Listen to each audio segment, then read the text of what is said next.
నేను రాను బిడ్డో సర్కారు దవాఖానకు అనే దుస్థితి నుండి పోదాం పద సర్కారు దవాఖానకి అనే ధీమాను ఇచ్చామని బీఆర్ఎస్ వర్కింగ్ ప్రెసిడెంట్ కేటీఆర్ తెలిపారు.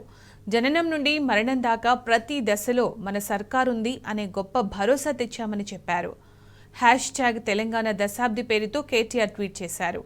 ఈ సందర్భంగా గత 10 ఏళ్లలో వైద్య ఆరోగ్య రంగంలో తెలంగాణ సాధించిన ప్రగతిని వివరించారు. కేసీఆర్ కిట్లు, న్యూట్రిషన్ కిట్లు, డయాలసిస్ సెంటర్లు, డయాగ్నోస్టిక్ కేంద్రాలు, బస్తీ దవాఖానాలు, మాతా శిశు ఆసుపత్రులను తీసుకొచ్చామని గుర్తు చేశారు. నగరం నలుమూలల సూపర్ స్పెషాలిటీ ఆసుపత్రులు నిర్మాణంలో ఉన్నాయని తెలిపారు.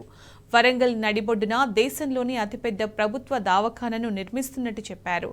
జనాభా తమాషాలో మరే రాష్ట్రంలో లేనన్ని మెడికల్ సీట్లు తెలంగాణలో ఉన్నాయని వివరించారు.